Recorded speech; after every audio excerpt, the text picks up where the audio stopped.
नमस्कार। उपस्थित हूँ एक बार फिर से 12 लग्नों की जो चर्चा निरंतर चल रही है। आज बारी है कर्क लग्न वालों की। कर्क लग्न का स्वामी चंद्रमा और इनका तत्व जल तत्व के ये हैं। कर्क लग्न वाले जातक भावुकता वाले होते हैं। इनका भावना बहुत जल्दी पिघल जाते हैं। ये किसी को दुख में देख करके ये अपने आप को सहन नहीं कर पाते। ये बहुत ही भावनावश में रहने वाले ये लग्न है। ये परिश्रमी तो होते हैं, परंतु इनका परिश्रम का फल कई बार बहुत देर से मिलती है। सामाजिक या कला के क्षेत्र में भी ये सक्रिय रहते हैं। साथ ही ये इनका स्वभाव जल जैसा स्वच्छ और निर्मल रहता है और अपनी बात दूसरों को बहुत जल्दी सब कुछ बता देते हैं, जिसका फ़ायदा कई बार सामने वाला उठाने का प्रयास करता है। कर्क लग्न वाले का मन थोड़ा अशांत रहता है। इनका पल पल में मन बदलता रहता है। शरीर तो इनका हष्ट पुष्ट रहता है, परंतु मन अशांत रहता है। कर्क लग्न वाले किसी के साथ भी घुल मिल जाने की क्षमता इनके अंदर होती है। अब बात करते हैं इनका कारक तटस्थ और अकारक ग्रह की। ये जो आपके सामने कुंडली है, ये कर्क लग्न की कुंडली है। 4 जो लिखा है, एक कुंडली का पहला घर है और एक कर्क लग्न को दर्शाया गया है। कर्क लग्न में कारक ग्रह मंगल और गुरु है।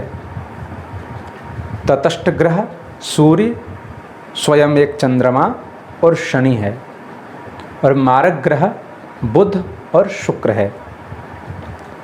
अब प्रयास करते हैं कि कर्क लग्न में जो चंद्रमा है, उनका स्वामी चंद्रमा अपने लग्न में मंगल और गुरु को क्यों कारक बनाया, या फिर सूर्य शनि के साथ स्वयं तटस्थ क्यों रहे हैं, या फिर बुध शुक्र को अकारक क्यों माना चंद्रमा अपने लग्न में। तो मंगल की बात करते हैं। तो मंगल कर्क लग्न में पंचमेश का स्वामी है, मतलब एक त्रिकोण का मालिक वो हैं मंगल। तो ये समझने से पहले सबसे पहले चंद्रमा को समझें। चंद्रमा क्या है? चंद्रमा यानी कि मन। उनका स्वभाव शीतल जल की तरह है चंद्रमा का, और चंद्रमा मन का स्वामी ग्रह है। तो चंद्रमा ने अपने लग्न में सबसे पहले मंगल को कारक बनाया। अब मंगल क्या है? मंगल का मतलब हुआ पराक्रम, मंगल का मतलब हुआ कर्म को दर्शाने वाला, मंगल के मतलब हुआ भाई या फिर सेनापति। तो मन तो इनका स्वभाव तो जल जैसा है, मतलब चंद्रमा का स्वभाव तो जल है। ये तो अपने मन से कोई कार्य तो आप नहीं कर सकते। आप अपने आप को जीवन में इसको घटित करें कि मन पल में तो कहीं भी जा सकता है। इसके लिए तो कार्य करने की गति भी होनी चाहिए। मन के साथ में आपकी शारीरिक कार्य करने की गति भी होनी चाहिए। तो मंगल को इन्हें कार्य करने के लिए कारक बना लिया, पराक्रम करने के लिए कारक बना लिया, या फिर एक भाई के समान सदैव साथ देने के लिए कारक बना लिया। अब आते हैं गुरु की ओर। गुरु भाग्य का स्वामी होके है, एक त्रिकोण का मालिक है और भाग्य का स्वामी है। तो यहाँ भी, और छठा घर का भी स्वामी गुरु हैं। इसमें जो कुंडली में छठा घर है, जहाँ 9 लिखा हुआ है, वहाँ का स्वामी भी गुरु है। तो व्यक्ति को कर्म करने के दौरान, पराक्रम करने के दौरान सबसे ज़्यादा आवश्यकता होती है ज्ञान की और भाग्य की। तो गुरु से बढ़िया और कोई नहीं हो सकता। गुरु मतलब ज्ञान, गुरु मतलब यश, कीर्ति, लाभ, और वो मित्र के भी स्वामी हैं। मतलब उनको मित्र के समान अपने पक्ष में रखने के लिए, ज्ञान को प्राप्ति के लिए, यश की प्राप्ति के लिए चंद्रमा ने अपने लग्न में गुरु को भी कारक बनाया। यानी कि जिनकी कुंडली कर्क लग्न की है, वैसे कुंडलियों में मंगल की महादशा गुरु की अंतर्दशा में बहुत ही लाभ मिलने वाला है। इसका लाभ लेने के लिए अगर कुंडली में कहीं इन दोनों ग्रह का प्लेसमेंट सही नहीं हो, या इनकी डिग्री कम हो, या अस्त बकरी हो, इस तरह कोई भी नकारात्मक या कोई पाप ग्रह के साथ बैठा हो, तो इसके उपाय करके मंगल की, गुरु की महादशा का फल लिया जा सकता है। अब आते हैं तटस्थ ग्रह की। तो तटस्थ ग्रह में स्वयं चंद्रमा तटस्थ हैं, तो मन स्वयं एक जगह स्थिर है, मतलब न पक्ष में न विपक्ष में। और सूर्य को भी वहाँ रखा, क्यों ऐसा? शनि को भी रखा, इस प्रकार से क्यों?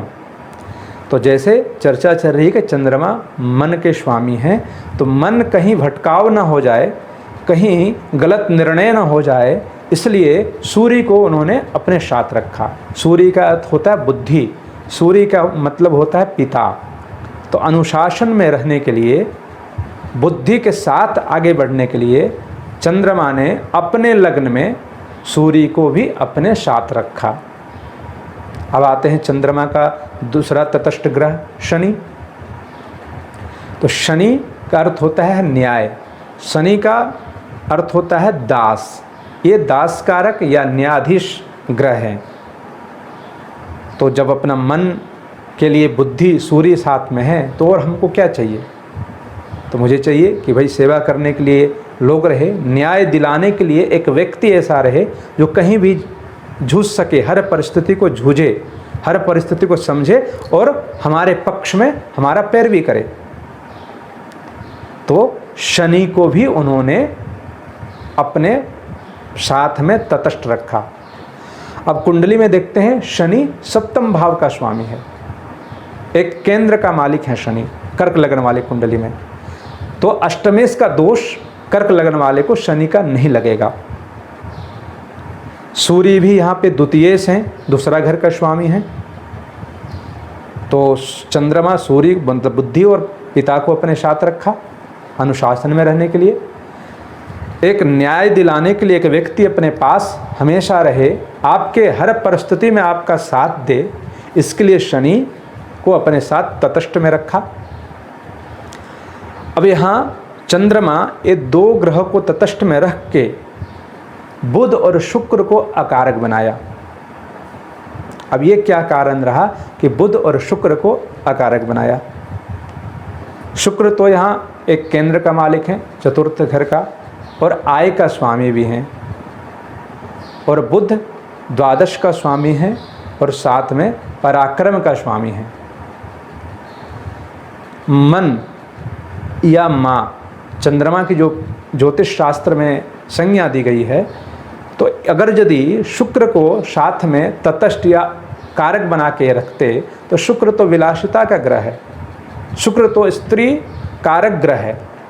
तो मन गलत संगति की ओर, गलत व्यसन की ओर न जाए, इसके लिए चंद्रमा ने सबसे पहले अपने लग्न में शुक्र को भी अकारक बनाया। बुध, ज्योतिष में बुध को बालक की संज्ञा दी गई है। तो बालक अगर माँ के साथ रहे या मन के साथ रहे, तो बालक क्या करेगा? मन जैसा उसको तंग करेगा, हमेशा जिद्दी करेगा, उसके सामने हट करेगा, बालक का स्वभाव है। इसलिए ऐसा न करे। और द्वादश का स्वामी है बुध और साथ में पराक्रम का स्वामी है।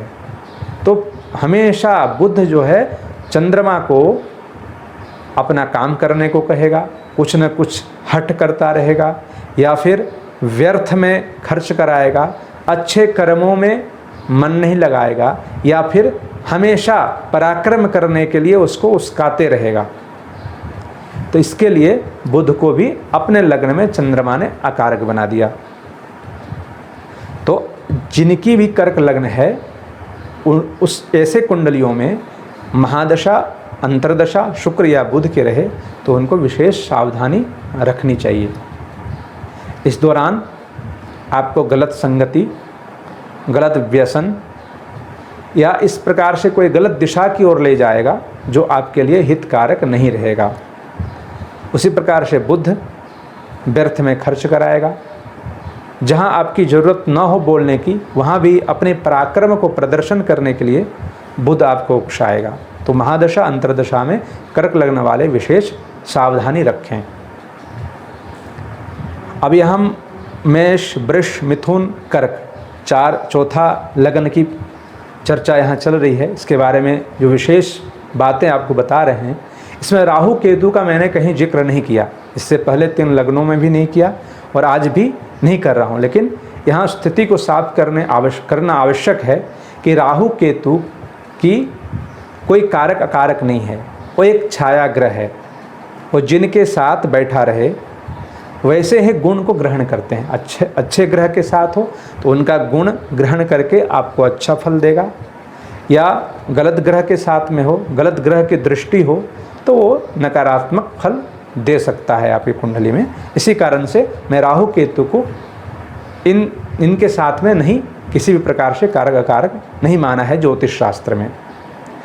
तो कर्क लग्न की विश्लेषण आज यहीं समाप्त होता है।